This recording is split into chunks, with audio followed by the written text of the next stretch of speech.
Welcome to the Running Refresh Podcast, where hot takes and debates on the sport of running are more than welcome in the studio and for the good of the sport. Running Refresh is hosted by Logan Lommel and his refreshing guests.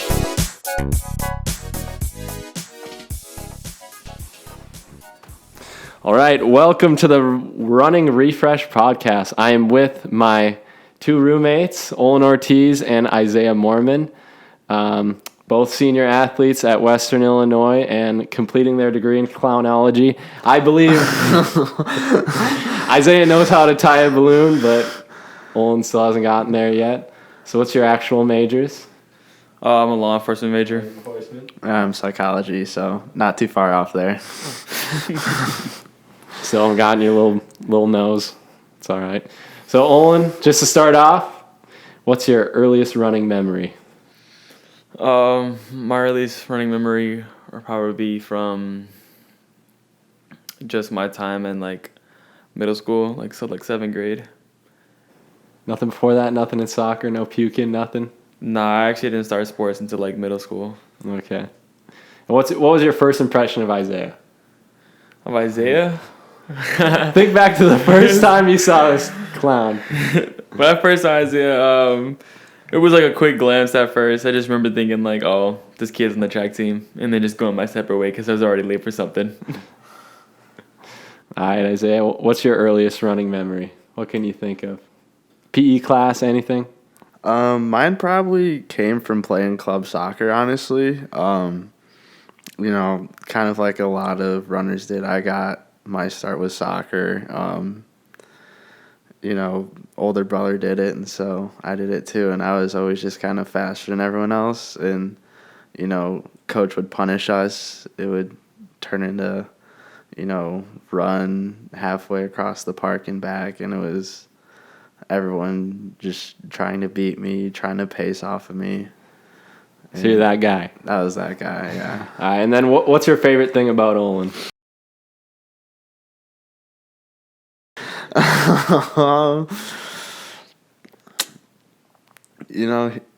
You can always count on him, practice, meets, whatever. He's always just going to tell you how it is.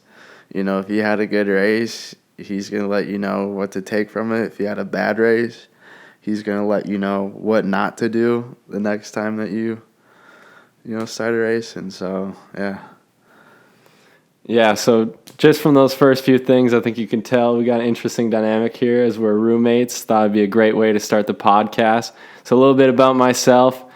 My name's Logan Lommel. I'm a future teacher, coach, ex-soccer player, current collegiate runner, Western Illinois and Macomb, Illinois. And my two roommates here, Olin Ortiz and Isaiah Moorman, are on the cross-country track team with me, and we've been living in this house for 2 years now. So that's why I give them a little crap, and they'll be giving me crap. But the whole point of this podcast is to hopefully provide some unique perspectives on running through my guests. And, runners are people. They're not robots. A lot of times these podcasts are just very robotic, like how many miles you ran, how's training going, how'd the race go. But, we're people too. We like to play nerdy games, or at least I do, and just keep it lighthearted. And if you think you can add something, feel free to reach in the DM, and you can follow me on Instagram, TikTok, Twitter, and YouTube, Running Refresh. So I thought I'd just interview you guys separately, but the other can chime in, ask questions, give them slack, whatever you want to do. But just start with Olin.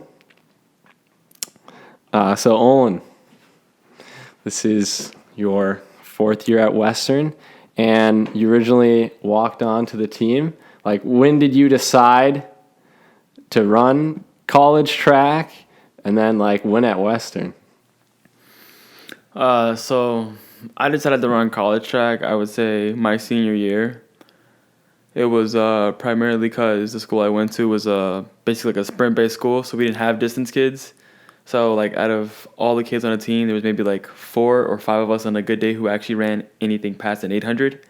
And I was one of those kids who did like the 8, the mile. And where did you go to school? I went to a school in the south suburbs called Crete Moni. It's like very south. It's like the last town you hit before it becomes like cornfields, considered suburb or like rural area. But yeah, I had to thank my coach for that. I guess he told me like just give it another shot because I wasn't at all the best high school runner, and I'm still not at all like the best D1 runner. It's just he told me like with some actual training and like some like structure, I could go a little bit further, and so I took him up on that, and I was like okay. But when it came to Western, that's actually a funny story. I tried to walk on at the beginning of the year, but when I first got here, we were going through coaching changes like most programs does. And the coach that ended up contacting the one that got recruited by, the one Isaiah got recruited by, he ended up leaving about 3 weeks before we got here or something like that. So I ended up emailing him during the summer. He's like, okay, we're going to do a time trial when you get here. And then I tried to follow up with an email, and then I never heard anything back from him. So I spent about like a month and a half of my time on campus trying to figure out how to contact the coach and walk on. Yeah, so let's just talk a little bit about your progression from high school to college. So in high school, Olin ran 2:08 in the 800, 4:48 in the mile, about 10:50 in the 2 mile, and he had a 3 mile cross country time of 17:30. Let's call it. All right. Thank you. So, but in college, I mean, he's progressed 6 seconds in the 800, over 20 seconds in the mile. If you convert his 2 mile time from his 3K, almost a minute and a half in the 2 mile. And then his 5K time is now 15:12, which he ran last year at indoor conference. And his 10K is practically his 2 mile pace from high school. Faster, actually. So, like, what would you attribute that success to? Like, I would have to give it to just actually running. Like I said, I didn't really I really didn't have a distance program, so my mileage was little to non-existent. I think my longest run was a 4 miler. It was a 2 miler out and back to a bike path, and that was literally the only time I actually ran outside. Otherwise, I was doing like sprint reaction drills or like 200 repeats indoors or on the track with like the rest of the sprinters. So like those high school times are just based off like just being able to sprint and see how long I can hold on to, except for the 4:48. I'm still convinced that was a fluke. That was a funny story.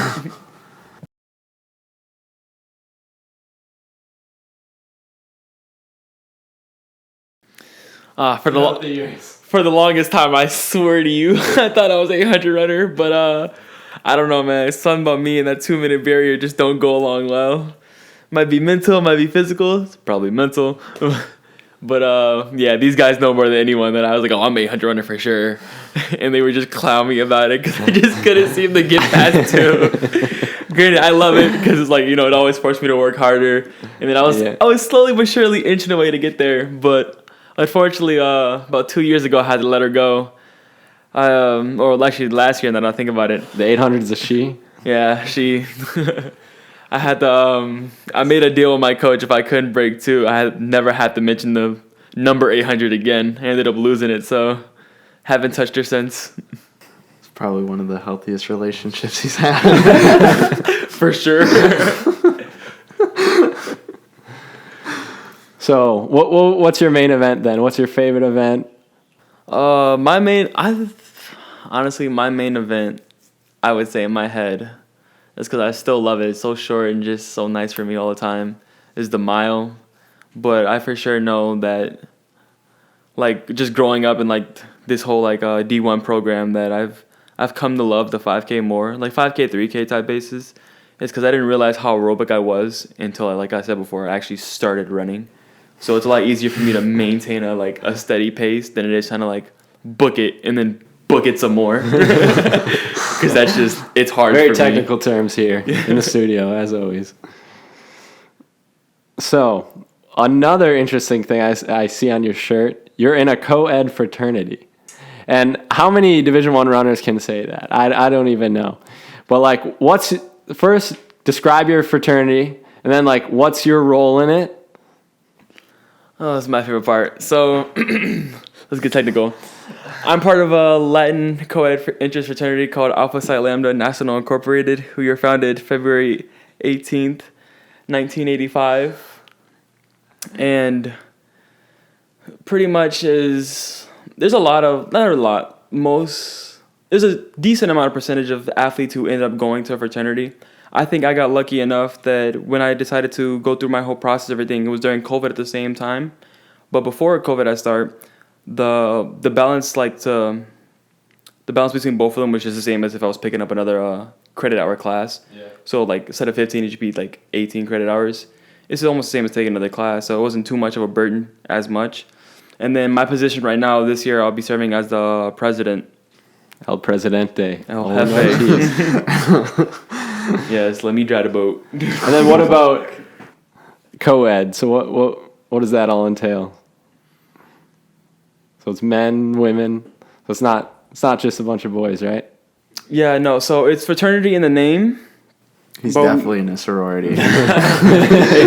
it's fraternity. Actually, I want to rewind because I realized I just said February 18th and it's February 11th, so I feel like a clown. I think we missed it. No, I have to correct myself because I must. It's sin if I don't. But yeah, I forgot the question. Okay, I remember. It's co-ed, so basically we thrive ourselves on like real world based experience. Like when you go in the workforce, you're not working just with men or with females, you're working with both. So it's been beneficial for me being able to learn how to communicate with both, basically both genders, and see like if there's a problem, like how to go about it differently, just in case later on in the future, especially in my line of work that I plan on going into, how I can like effectively communicate with whoever, however. And then, like I said, it's Latino interest, but not Latino exclusive. So it's not just Latino and Latinx community kids.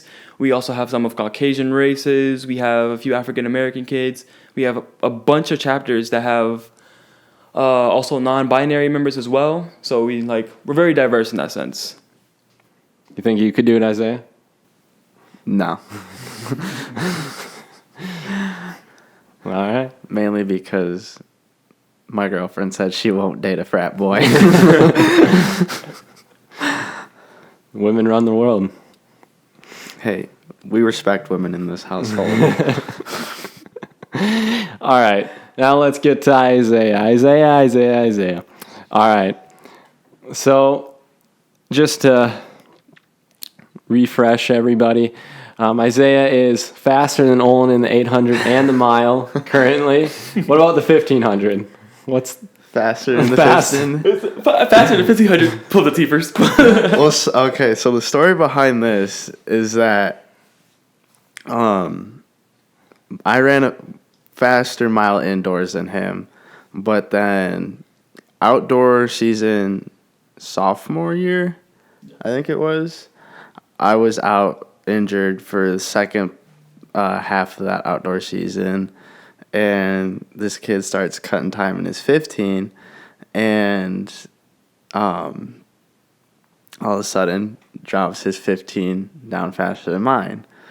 Well, then outdoor season the junior year, again, not really having the greatest season, came off of 2 weeks of not really doing any training, went to a small D3 meet just to kind of get some last chance times in, pulled a 1500 out of my butt, and finished about half a second faster than his. So the PR's the same, it's just 100th of a second off, which was how it was for me too. I ended up only beating him by like 0.2 or something like that. It was stupid close either way, but I wouldn't let it go. It's what I have over him. It'll be interesting to see this indoor. Also this cross season. See how that goes. All right. So Isaiah, I want to touch on a little bit about some coaching changes. So technically you've experienced 4 coaches in 4 years. Right now it looks like it's going to stabilize a little bit more at the program. Coach Brokaw has laid down his roots. But how have you had to adapt throughout that process? I think a really big part of that is just, being a college athlete and kind of kind of coming to terms with how coachable you can be.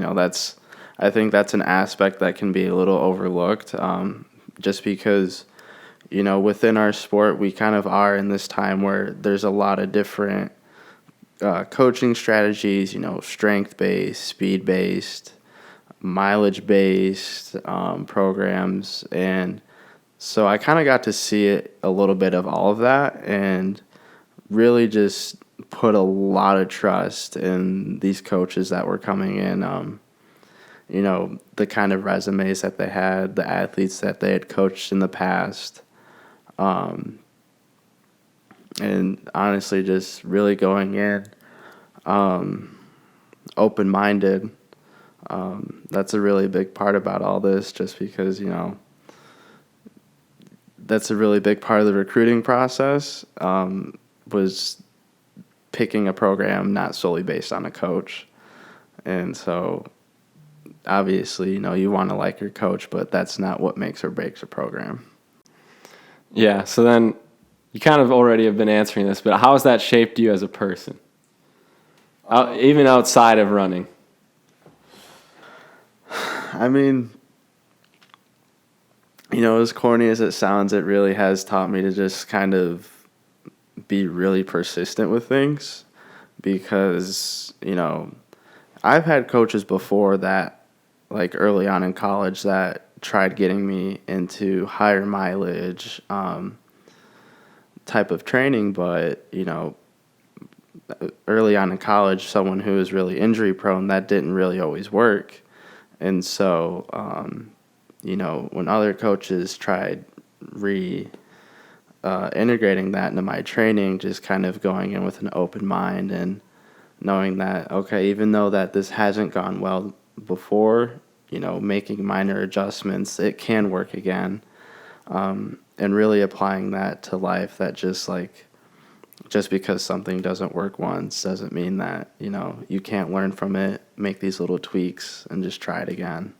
Yeah, so Isaiah's talking in a manner as if things haven't been going well, but he still ran a 420 mile and a 157 800 and has been improving a lot on his times from high school, and, being able to run an 8K pretty well and be a contributing member of the team, being voted captain, all of that. So even though he's experienced, some injuries and some setbacks, people still look to him as a leader. So, you kind of touched on it before. So you've experienced, some times where you've had injuries, but, as the team is all witness, you're always trying to come back and actively working to come back. And right now you're fit and healthy and looking good for the fall. But why always come back to running? Because some people get injured, right? Yeah. But then they just kind of give up. They find other things, or they maybe say running isn't for me, or why do you continue to include running in your life? What does that even provide you? I think anybody involved in this sport knows that, it goes way beyond putting on a uniform, hopping on a start line, sometimes when, you're friends with people that are involved in the sport or that don't run, they ask you, how do you do that? Why do you do it? And, my best answer is that it's just a lifestyle. And that, in my opinion, I think that's just what it breaks down to, is that, this is something that I've been doing it longer than I haven't.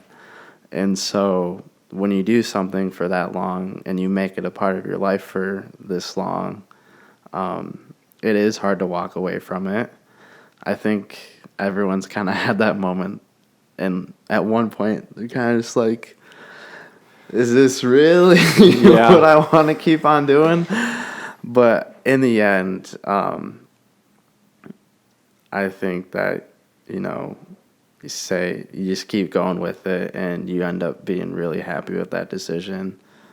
And even through the injuries and stuff like that, like you said, I've gone on to improve, and I still think that, hopefully I don't get injured again, but even if I did, I still think I'd be able to improve, and, who knows what holds what the sport might hold past college. Yeah, for sure. And so you've kind of had the hard part of this podcast. You've been talking about some pretty deep things, some hard things, some persistence you've had to deal with. So you volunteer with the campus hotline, and you're a psychology major. So first, like, explain your role in that. Kind of like Olin, you know, you're very involved in things outside of just running on campus. And like I said, like, we're all people and we do things outside of just running. So, like, what's your role, or what is the hotline, the campus hotline? And then, like, second part, like, how important is it to, like, recognize mental health in athletics? Yeah, I mean, I think, well, first, my role within the whole organization is just, you know, I volunteer my time. You know, I don't get paid for it. I had to take a class. So I'm classified as a paraprofessional. And I sit in a room for 3 hours a night. And if anyone, the resource is open to anybody, on or off campus, alum or current student. You know, it can be as simple as, you know, just, you know, kind of got the Monday blues, bad case of the Mondays, or haven't had your morning coffee. It's for real. Haven't gone fishing. That's right. Olin always does that. He's a big fisher guy. Big fisher guy. Casting line. I'd say good morning, but I ain't going fishing, so it's just a morning. But, yeah, this past year I took a position on their executive board, and basically my position within that is just to be on call. People who, you know, don't show up or have emergencies, can't show up, I kind of fill in as that placeholder. But I think in general with mental health, especially even just over the last year, among college athletics, professional athletes, outside of running, the amount of pressure that some of these athletes face is immense. And to think that they feel like they need to go through that by themselves is just unrealistic.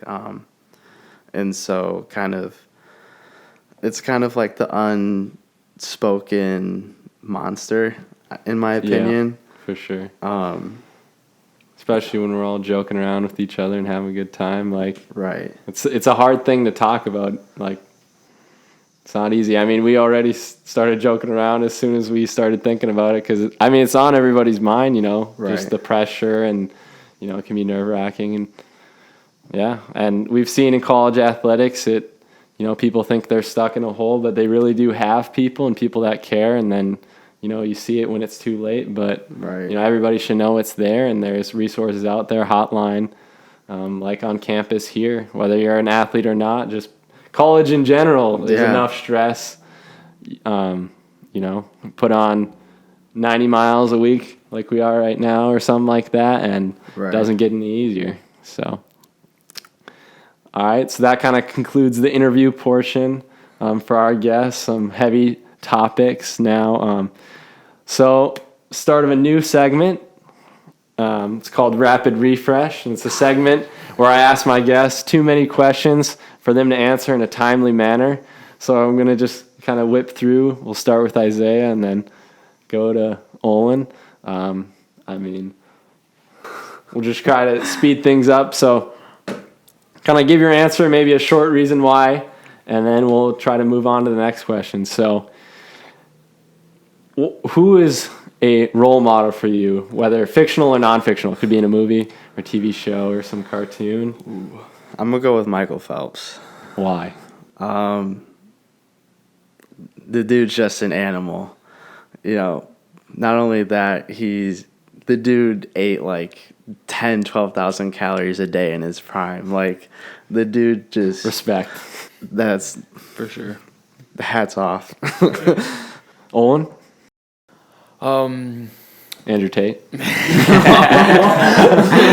the top G, of course. The tourist, of course.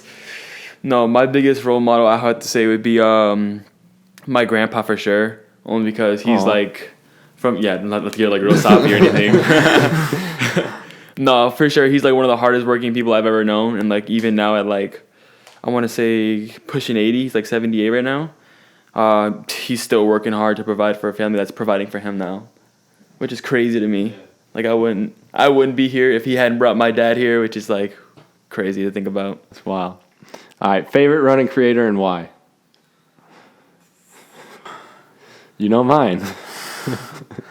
Honestly, I'm gonna go with Tyler Spears. No, that's mine. We can all have him. All right, we'll say besides Tyler. Why Tyler Spears?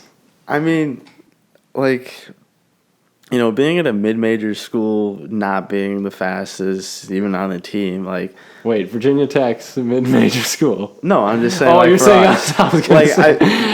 wait a minute. You can relate with the kid. Like, Yeah. he just likes to have fun with running.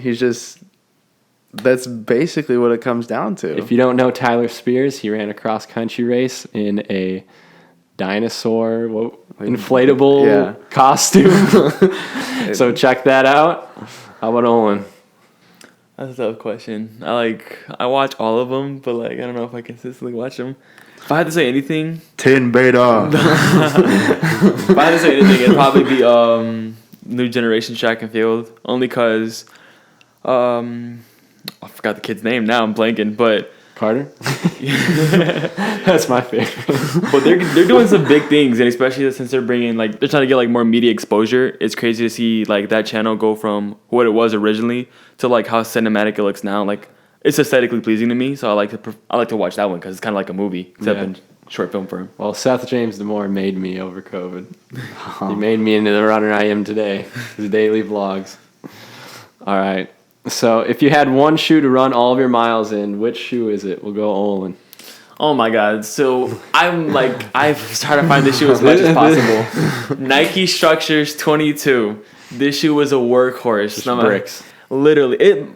I have flat feet, so it's like good for like stability and whatnot. But like even then, like great, the GOAT Galen Rupp used this shoe. Like up until I think the Alpha Fly second percent came out, and then he started doing like his long runs in that shoe instead. But that shoe was just a workhorse. It has not failed me ever once a season. No injuries. Well, this might be a hot take. I'm gonna go with the A6 Nova Blast. You know, I haven't seen you wear those in a while. I know. Well, that $130 MSRP for sure. Broke college student over here. First time I bought them, I kind of just bought them on a whim. You know, I hadn't worn A6 legit since middle school, but my mom was in my ear basically like, oh, I heard the good reviews about this. You should try it out. I'm like, all right. And tried it out, and I remained very healthy in them, and, you know, they held up for probably around 500, 600-ish miles. And yeah, they're tanks. Mine's got to be the Solar Glides. Can do easy runs, hills, tempo, repeats. I did some 400s in them last year when I just hopped in. But, all right, what is your guilty pleasure, Isaiah? I'm food, anything. Anything. Like, what are you guilty of that you really like? All right, I'm gonna go with Mike and Ike's. I say this, and people think I'm grimy for eating these, but they're so good. And I could eat I could maybe just have the blue or green ones, or I don't know. Yellow Mike and Ike's is disgusting. Olin? See, I was going to go to a TV show, and now we're talking about food. This is very controversial. I love Peeps. Peeps are so delicious to me. Everyone usually hates on, at least from when I growing up. They look gross, but they taste good. Yeah. I don't understand what it is. It's really just a marshmallow with, more sugar on top of it. But for some odd reason, that just, disgusts people. No, I could devour Peeps. I only do it one time a year, though, and that's Easter. Because I feel like if I do, I'll get fat. All right. If you could pick any event other than your own event to be world class in, what would it be? For me personally, I would have to say long jump. Only because I Aren't you world class? I can jump 25 feet. I used to be a long jumper too. Oh my god! Like middle All right, school. Isaiah. All right, I'm gonna have to go with shot put. Shot put. Yeah, one of my best friends in high school was throws guy, and honestly, I think it's pretty fun to watch. Those guys are, I think, one of the most underrated track athletes. True. All right. Finally, so I've had my turn. Now it's your turn. You get one simple sentence. There's no ands or buts. All right. You get to roast me. I called you clowns. Said you go to clown school. You get one sentence. Just roast me. It can be simple. Olin first. Jeez. Keep it clean as you possibly can. This is hard. There's a couple.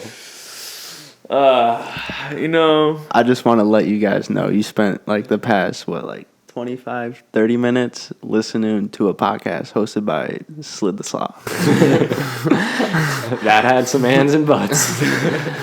Olin, you got 10 seconds. I don't even know, man. I can't think of anything on the spot like that. Just call me a sloth. Just do it. Yeah, it's just. I just want to say, you guys can't see it on the audio version of it, but the phone, I like to call him my little monkey boy. That's it. So, quick, how can they find you on social media, Isaiah? Instagram is i.moorman2. I'm not a Mormon. I'm no way, shape, or form affiliated with the religion. How do you spell Moorman? Because sometimes, people confuse that. Moorman. You can find me on Instagram at x.olin.x. Olin spelled Olin. Hopefully they don't take it away from him anytime soon. Oh yeah, hopefully I don't get banned.